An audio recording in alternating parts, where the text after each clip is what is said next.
Welcome to creative notes सब channel. आज हम जिस टॉपिक के बारे में बात करेंगे वो है life processes. First of all हम बात करते हैं कि लाइफ प्रोसेसेस है क्या। लाइफ को मेंटेन करने के लिए कुछ प्रोसेसेस हैं हमारी बॉडी में मिल के काम करती हैं ताकि जो लाइफ है वो मेंटेन रह सके। जैसे न्यूट्रिशन है, रेस्पिरेशन, सर्कुलेशन, एक्सक्रीशन। अगर बात करें तो टोटल 7 लाइफ प्रोसेसेस हैं जो मिलके काम करती हैं। और बात करें अगर यूनिसेलुलर ऑर्गेनिज्म जैसे अमीबा की, तो उसमें सारी प्रोसेसेस हैं उसको मेंटेन करने के लिए वो एक ही सेल में होती हैं। और मल्टी सेलुलर में एक वेल डेवलप्ड सिस्टम बना होता है ताकि ये सारी प्रोसेसेस हो सकें। इसके बाद आ जाता है न्यूट्रिशन।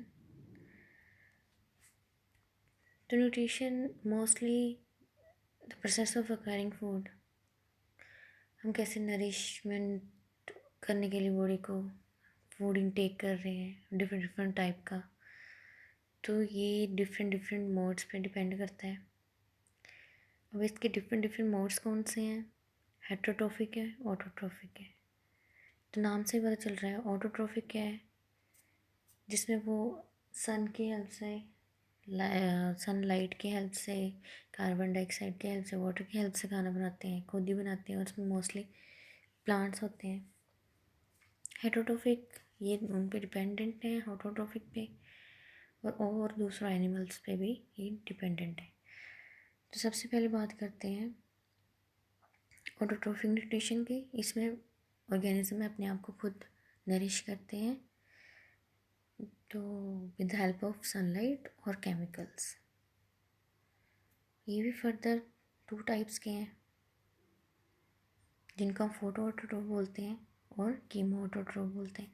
फोटो ऑटोट्रोफ में वो लाइट एनर्जी यूज़ करते हैं जो सन से आती है, और कीमो ऑटोट्रोफ में जो बैक्टीरिया आ जाते हैं कुछ जो अपनी एनर्जी लेते हैं केमिकल से।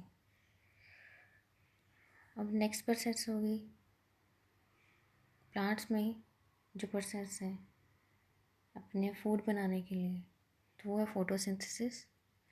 ठीक है, तो फोटोसिंथेसिस में क्या, जो प्लांट है वो क्या सनलाइट की प्रेजेंस में और क्लोरोफिल जो एक ग्रीन कलर का पिगमेंट होता है उसकी प्रेजेंस में अपना फूड बनाते हैं। कैसे बनाते हैं? अब वाटर जो हम वाटरिंग करते हैं और सनलाइट आ रही है, क्लोरोफिल है, तो क्या करेगी जो जो लाइट एनर्जी है ये जो वाटर है इसको सप्लीट कर देगी, H2O को सप्लीट कर देगी, जिसमें हाइड्रोजन बनेगा और ऑक्सीजन बनेगी। तो ऑक्सीजन है वो जो प्लांट से एक्सेल हो जाएगी, और जो फर्दर है हाइड्रोजन जो बच गया सप्लीट होने के बाद वो और कार्बन डाइऑक्साइड को रिड्यूस कर देगा। जो हाइड्रोजन एटम बची है वो कार्बन डाइऑक्साइड को रिड्यूस कर देगी, क्या बना देगी? शुगर।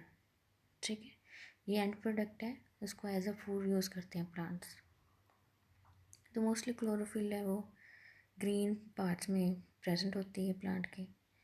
ठीक है, वो सारी प्रोसेस है। और ये एक डायग्राम है जिसमें स्टोमेटा जो लीफ में प्रेजेंट है जिनमें गैसेस का एक्सचेंज होता है। जैसे आप देख रहे हो यहाँ पे CO2 है और जो एंड प्रोडक्ट बन रहे हैं जैसे O2 या एक्सेस ऑफ वाटर वो रिलीज हो जाता है। तो नेक्स्ट बात करते हैं हम हेटरोट्रोफिक न्यूट्रिशन की। तो इसमें क्या है, एक जो ऑर्गेनिज्म है वो दूसरों पे डिपेंडेंट है अपने सर्वाइवल के लिए, चाहे वो फूड हो। हेटरोट्रोफिक न्यूट्रिशन फर्दर 3 सब टाइप्स में डिवाइड है, होलोजोइक, सैप्रोफिटिक एंड पैरासिटिक। बात करें होलोजोइक की, तो ये लिया गया है ग्रीक वर्ड से।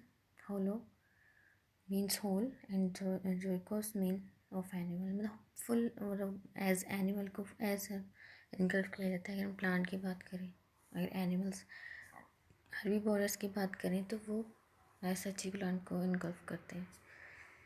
तो इसमें मोस्टली क्या है, इंजेक्शन होती है, हम होल फूड को लेते हैं अंदर, उसके बाद इंटरनल प्रोसेसिंग होती है, देन डाइजेशन होगी, यूटिलाइजेशन होगी, एक्सक्रीशन, ये सारे प्रोसेसेस अंदर होती हैं। तो इसमें फर्स्ट एग्जांपल है अमीबा की, वो अपने आप को फीड करता है with the process of holozoic nutrition mode.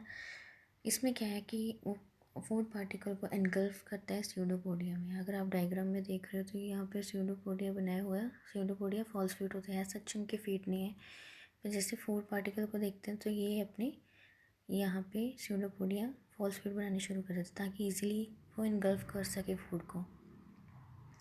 जैसे वो इनगल्फ कर लेते हैं तो ये फूड वैक्यूल बना देते हैं।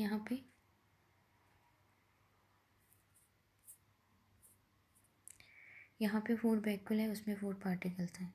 तो फूड वैक्यूल में ही सारी डाइजेशन, एब्जॉर्प्शन, असिमिलेशन मतलब जो भी प्रोडक्ट का जो फूड पार्टिकल है उसको कैसे किस किस जगह पे यूज़ होना है, सेल के किस पार्ट में, आइदर सेल रिपेयर में और फॉर एनर्जी, कहाँ कहाँ पे यूज़ होना है। उसके बाद आ गया इजेशन। अब देखो यहाँ पे आप देख रहे हो, यहाँ पे जो फूड पार्टिकल ब्लू कलर का, तो जब इसकी पूरी डाइजेशन एब्जॉर्प्शन होती है तो अब यहाँ पे बच गया वेस्ट प्रोडक्ट रेड कलर का, तो ये पैकुल में एंड में जाएगा और ओपन हो जाएगा जहाँ से वेस्ट प्रोडक्ट की इजेशन हो जाएगी। तो ये थी न्यूट्रिशन इन अमीबा में।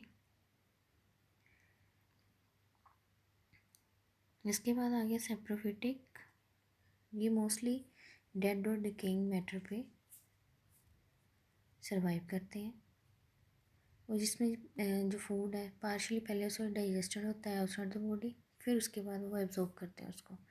तो ये फर्दर इसके एग्जांपल अगर देखें तो ये बैक्टीरिया हैं, कुछ कुछ फंगी हैं और कुछ मोल्ड्स हैं, ब्रेड मोल्ड्स। तो ये पहले से ही चीज़ें जो हैं उन जो वो डिके होना शुरू हो जाती हैं, सड़ना शुरू हो जाती है, गलना शुरू हो जाती हैं, तब उस पर ये फीड करते हैं। नेक्स्ट बात करते हैं पैरासिटिक न्यूट्रिशन की। तो इसमें क्या, एक ऑर्गेनिज्म दूसरे ऑर्गेनिज्म को हार्म करता है, उससे फिर न्यूट्रिशन लेता है। फॉर एग्जांपल एक होस्ट है जिससे न्यूट्रिशन ले रहे हैं, तो एक ऑर्गेनिज्म है जो पैरासाइट है, वो जहाँ तो होस्ट के बॉडी के ऊपर होगा जहाँ फिर बॉडी के अंदर होगा, तो उससे डायरेक्टली न्यूट्रिशन लेता है उसकी बॉडी से। तो एज ए रिज़ल्ट जो होस्ट है वो वीक होता जाता है क्योंकि जो पैरासाइट है उस पर नरिश कर रहा है। अगर हम एग्जांपल देखें तो लीच है, ये क्या है, एक्टो पैरासाइट है। एक्टो मीन्स ये बॉडी के ऊपर रह के ही न्यूट्रिशन लेता है होस्ट से। और ये टिक्स भी एक्टो पैरासाइट्स हैं, लाइस भी। कस्केटा है, ये एक पैरासिटिक प्लांट है, ये दूसरे प्लांट के ऊपर रह के फीड करते हैं और उस प्लांट को ये वीक कर देते हैं। और अगर बात करें एस्केरिसिस की, ये एंडोपैरासाइट है, ये एक वोम है जो आपके इंटेस्टाइन में प्रेजेंट होता है। तो ये एंडोपैरासाइट इनसाइड डायरेक्ट न्यूट्रिशन लेता है इंटेस्टाइन। नेक्स्ट आ गया ऑटोट्रोफिक और हेटरोट्रोफिक। अब आपने ऑटोट्रोफिक हेटरोट्रोफिक के बारे में पढ़ लिया, तो ये कुछ इसकी एग्जांपल्स हैं। डेफिनेशन की बात करें तो ऑटोट्रोफिक क्या है, inorganic carbon food produce their own food, utilize करते हैं इनऑर्गेनिक कार्बन जो एज ए प्रेजेंट होती है एयर में, और प्रोड्यूस देयर ओन फूड। और हेटरोट्रोफिक क्या है, ऑर्गेनिक कार्बन जो प्रोडक्ट बना होता है उसके बाद यूज़ करते हैं, तो वो आप अपने आप से नहीं बना सकते। अब कैटेगरीज क्या हो गई इसमें, ऑटोट्रोफ में दो टाइप्स की थी, फोटो ऑटो और कीमो। और हेटरोट्रोफ में भी फोटो हेटरोट्रोफ हो गए। अब हर्बीवोरस है वो फोटो हेटरोट्रोफ्स हैं क्योंकि वो प्लांट्स पे ही डिपेंड है। कीमो ऑटो हेटरोट्रोफ में एनिमल्स आ गए, ह्यूमंस आ गए। कार्बन सोर्सेस क्या है, इसमें इनऑर्गेनिक कार्बन है, एयर में प्रेजेंट है। और हेटरोट्रोफ में क्या है, ऑर्गेनिक कार्बन है जो एंड में बन फूड प्रोडक्ट एज यूज़ होता है। प्रोडक्शन ऑफ फूड, ये रॉ मटेरियल की हेल्प से ही अपना खाना बनाते हैं। तो ये क्या जो एज ए कंज्यूमर एक्ट करते हैं, तो जो ऑटोट्रोफ बनाते हैं उनको यूज़ करते हैं। उसके बाद आ गया इसमें कौन कौन से ऑर्गेनिज्म इन्वॉल्व हैं। इनमें प्लांट्स, एल्गी, बैक्टीरिया, साइनोबैक्टीरिया। तो एनिमल्स, प्लांट, फंगी, बैक्टीरिया ये प्रेजेंट है हेटेरोट्रोफ में। तो इनकी अगर बात करें तो फूड चेन में कहाँ पे ये प्रेजेंट है, तो ये प्राइमरी प्रोड्यूसर कहलाते हैं ऑटोट्रोफ। और हेटेरोट्रोफ की बात करें तो ये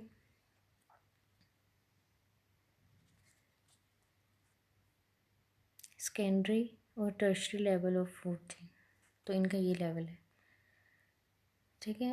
एक्सटर्नल एनर्जी सोर्सेज की बात करें तो इनको एक्सटर्नल सॉरी तो इनको एक्सटर्नल एनर्जी सोर्सेज चाहिए ऑटोट्रोफ को, जैसे सनलाइट, वाटर। और हेटेरोट्रोफ की बात करें तो इनको काम करने के लिए एक्सटर्नल एनर्जी नहीं चाहिए। इनको खाना खाने के बाद जो इंटरनल एनर्जी बनती है उसकी वजह से ये सर्वाइव करते हैं। तो ये थे कुछ डिफरेंसेस ऑटोट्रोफ और हेटेरोट्रोफ में। आई होप कि आपको ये वीडियो अच्छा लगा होगा। Thank you for watching.